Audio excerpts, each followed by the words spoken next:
अमेरिकी शासन व्यवस्था के अंतर्गत शक्तियों के पृथक्करण के सिद्धांत के साथ साथ नियंत्रण एवं संतुलन के सिद्धांत को भी अपनाया गया है, क्योंकि अगर एक अंग के पास में बहुत ज्यादा शक्तियां होगी और दूसरे अंगों का उसके ऊपर कोई नियंत्रण नहीं होगा तो निरंकुशता की स्थिति उत्पन्न हो सकती है, तानाशाही की स्थिति उत्पन्न हो सकती है। इसलिए अमेरिकी शासन व्यवस्था के अंतर्गत शक्तियों के पृथक्करण के साथ साथ नियंत्रण एवं संतुलन के सिद्धांत को अपनाया गया है।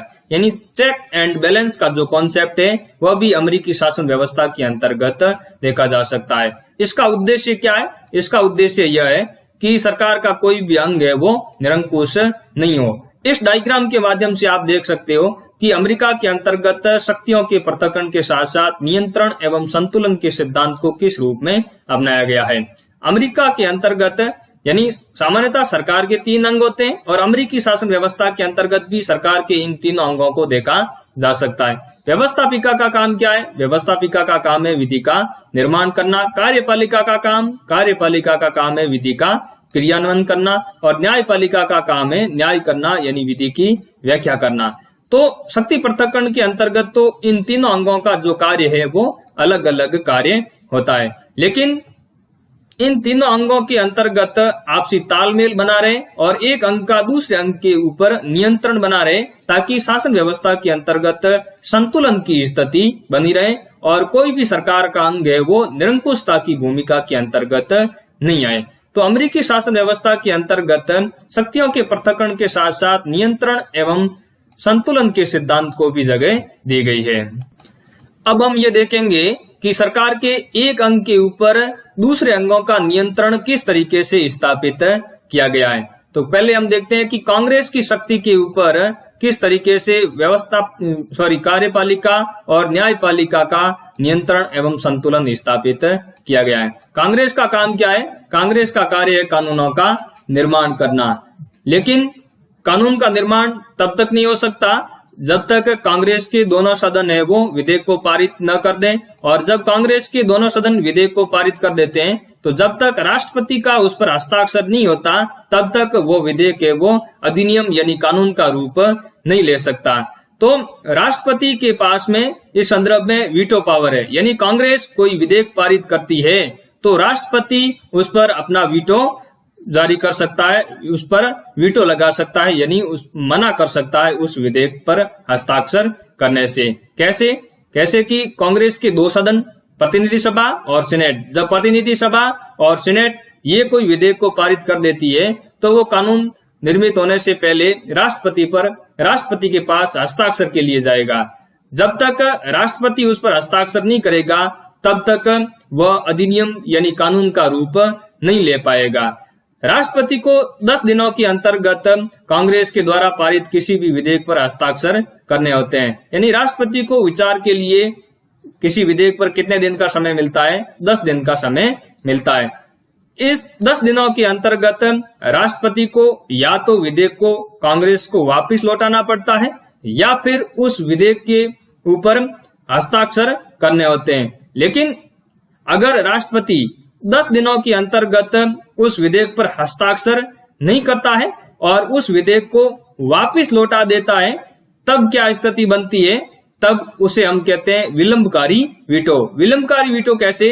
क्योंकि अगर राष्ट्रपति 10 दिनों के अंतर्गत हस्ताक्षर नहीं करके उस विधेयक को वापस कांग्रेस के पास पुनर्विचार के लिए लौटा देता है तो कांग्रेस के दोनों सदनों के द्वारा 2/3 बहुमत के माध्यम से अगर उस विधेयक को पारित कर दिया जाता है तब उस विधेयक को कानून का रूप है वो मिल जाता है। दोबारा राष्ट्रपति के हस्ताक्षर की उस पर आवश्यकता नहीं होती। तो इससे क्या कहा जाता है? इसे विलंबकारी वीटो कहा जाता है।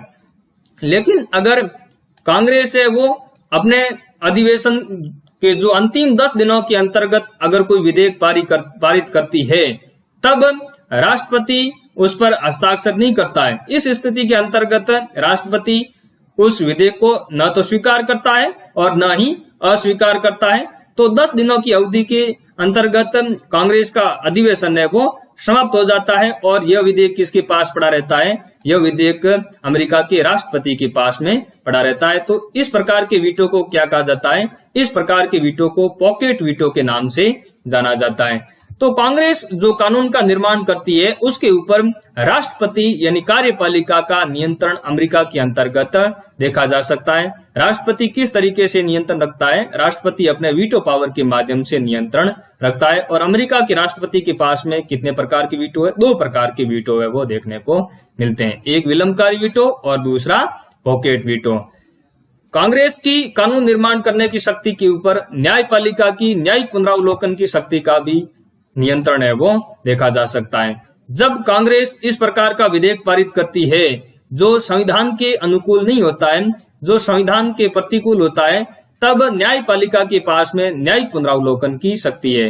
न्यायपालिका न्यायिक पुनरावलोकन की शक्ति के माध्यम से उस विधेयक को असंवैधानिक घोषित कर सकती है। यानी अमेरिका के सर्वोच्च न्यायालय को अगर लगे कि अमेरिकी कांग्रेस के द्वारा जो पारित किया गया विधेयक है या कोई कानून बनाया गया है वह संविधान के अनुकूल नहीं है, संविधान के प्रतिकूल है, तो उसकी संवैधानिक वैधता की जांच करके न्यायपालिका को अगर लगेगा कि वह संविधान के प्रतिकूल है तो अपनी न्यायिक पुनरावलोकन की शक्ति के माध्यम से अमेरिका का सर्वोच्च न्यायालय उस कानून को असंवैधानिक घोषित कर सकता है, उस कानून को निरस्त कर सकता है।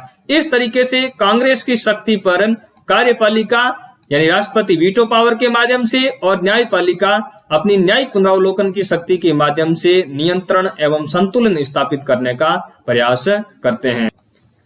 अब हम कार्यपालिका की शक्ति पर नियंत्रण एवं संतुलन को देखेंगे। कार्यपालिका की शक्ति पर भी व्यवस्थापिका और न्यायपालिका का नियंत्रण एवं संतुलन देखा जा सकता है। अमेरिका के अंतर्गत कार्यपालिका के अंतर्गत कौन आता है? कार्यपालिका के अंतर्गत आता है अमेरिका का राष्ट्रपति। और कार्यपालिका का काम क्या है? कार्यपालिका का काम है कानूनों का क्रियान्वयन करना, यानी प्रशासन को संचालित करने का काम किसके द्वारा किया जाता है? प्रशासन को संचालित करने का काम है वो राष्ट्रपति के द्वारा किया जाता है। राष्ट्रपति जितनी भी विदेशी राज्यों के साथ में संधि और समझौते करता है उसके ऊपर किसका नियंत्रण रहता है? उसके ऊपर सीनेट का नियंत्रण रहता है। यानी अमेरिका का राष्ट्रपति अगर विदेशी राज्यों के साथ में कोई संधि और समझौता करता है तो उसे सीनेट के 2/3 बहुमत की आवश्यकता होती है। जब तक सीनेट 2/3 बहुमत से उसको अनुसमर्थन नहीं कर देती तब तक वह संधि और समझौता लागू नहीं हो सकता। जैसे वुडरो विल्सन ने 1920 के अंतर्गत राष्ट्र संघ की स्थापना के अंतर्गत महत्वपूर्ण भूमिका निभाई थी, लेकिन अमेरिका है वो राष्ट्र संघ का सदस्य नहीं बन पाया। उसके पीछे कारण क्या था? उसके पीछे कारण ये था कि सीनेट ने उसे स्वीकृति नहीं दी, तो अमेरिका है वो राष्ट्र संघ का सदस्य नहीं बन पाया। युद्ध की घोषणा करने का अधिकार किसके पास में? युद्ध की घोषणा करने का अधिकार राष्ट्रपति के पास में। यानी सेना का सेनाध्यक्ष सेनापति कौन होता है? अमेरिका के अंतर्गत राष्ट्रपति होता है। तो युद्ध की घोषणा करने का अधिकार भी अमेरिका के अंतर्गत किसके पास में? युद्ध की घोषणा करने का अधिकार अमेरिका के अंतर्गत राष्ट्रपति के पास में, लेकिन उस पर कांग्रेस का समर्थन है वो आवश्यक है। इसके अलावा राष्ट्रपति के द्वारा जितनी भी नियुक्तियां की जाती है उस पर सीनेट का साधारण बहुमत के माध्यम से समर्थन है वो हासिल होना चाहिए। जब तक सीनेट है वो अपने साधारण बहुमत के माध्यम से नियुक्तियों को स्वीकृति नहीं दे देती तब तक राष्ट्रपति द्वारा की गई नियुक्तियां हैं वो असंवैधानिक मानी जाती है।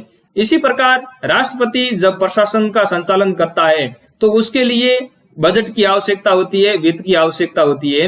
तो बजट किसके द्वारा पारित किया जाता है? बजट अमेरिका के अंतर्गत कांग्रेस के द्वारा पारित किया जाता है। जब तक कांग्रेस बजट को स्वीकृति नहीं दे देती, वित्त को स्वीकृति नहीं दे देती, तब तक अमेरिका का राष्ट्रपति है वो प्रशासन का सुचारू रूप से संचालन नहीं कर सकता, क्योंकि प्रशासन का सुचारू रूप से संचालन करने के लिए वित्त की आवश्यकता होती है।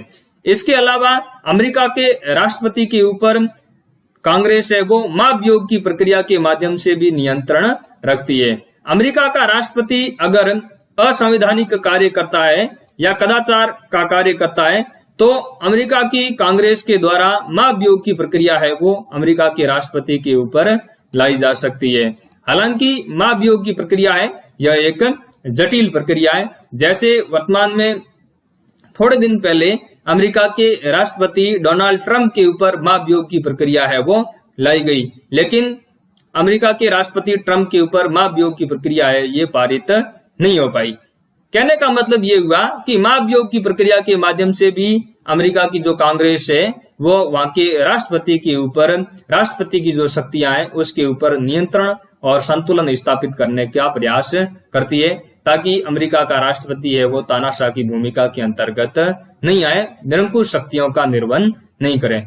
इसके अलावा अमेरिका की जो न्यायपालिका है वो न्यायिक पुनरावलोकन के माध्यम से कार्यपालिका की शक्तियों के ऊपर नियंत्रण रखती है। कार्यपालिका अगर किसी प्रकार का कोई ऐसा कानून पारित करती है या ऐसा कोई नियम बनाती है जो कि अमेरिका के संविधान के प्रतिकूल है, तो अमेरिका की न्यायपालिकाएं न्यायिक पुनरावलोकन के माध्यम से उस नियम को असंवैधानिक घोषित कर सकती है।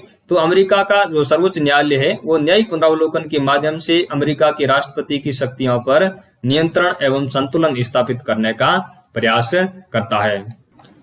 अब हम ये देखेंगे कि न्यायपालिका की शक्ति पर किस प्रकार से नियंत्रण एवं संतुलन स्थापित करने का प्रयास किया गया है। न्यायपालिका का काम क्या है? न्यायपालिका का काम होता है विधि की व्याख्या करना यानी न्याय करना। न्यायपालिका के न्यायाधीशों की नियुक्ति किसके द्वारा की जाती है? न्यायपालिका के न्यायाधीशों की नियुक्ति है वो सीनेट के समर्थन के आधार पर, सीनेट की 2/3 स्वीकृति के आधार पर राष्ट्रपति के द्वारा की जाती है। तो न्यायपालिका के न्यायाधीशों का जो मुख्य कार्य है वो है न्याय करना यानी विधि की व्याख्या करना। अगर न्यायाधीश कदाचार के आधार पर कार्य करते हैं, संविधान का उल्लंघन करते हैं, तो अमेरिकी जो कांग्रेस है वह महाभियोग की प्रक्रिया के माध्यम से इन न्यायाधीशों को हटा सकती है। हालांकि महाभियोग की प्रक्रिया है यह एक जटिल प्रक्रिया है। तो अमेरिका के जो सर्वोच्च न्यायालय है, अमेरिका की जो न्यायपालिका है उसके ऊपर भी, उसकी शक्तियों के ऊपर भी नियंत्रण स्थापित करने का प्रयास किया गया है। हालांकि यह जो नियंत्रण है यह अपने आप में एक सीमित नियंत्रण है। तो हमने देखा कि अमेरिका के संविधान के अंतर्गत सेपरेशन ऑफ पावर के साथ साथ चेक एंड बैलेंस को भी अपनाया गया है। सेपरेशन ऑफ पावर के अंतर्गत अमेरिका के अंतर्गत सरकार के तीनों अंगों व्यवस्थापिका, कार्यपालिका और न्यायपालिका की जो शक्तियां हैं वह अलग अलग की गई है, लेकिन चेक एंड बैलेंस के माध्यम से एक अंग के ऊपर दूसरे अंगों का नियंत्रण स्थापित किया गया है, ताकि शासन व्यवस्था के अंतर्गत संतुलन है वो बना रहे। धन्यवाद।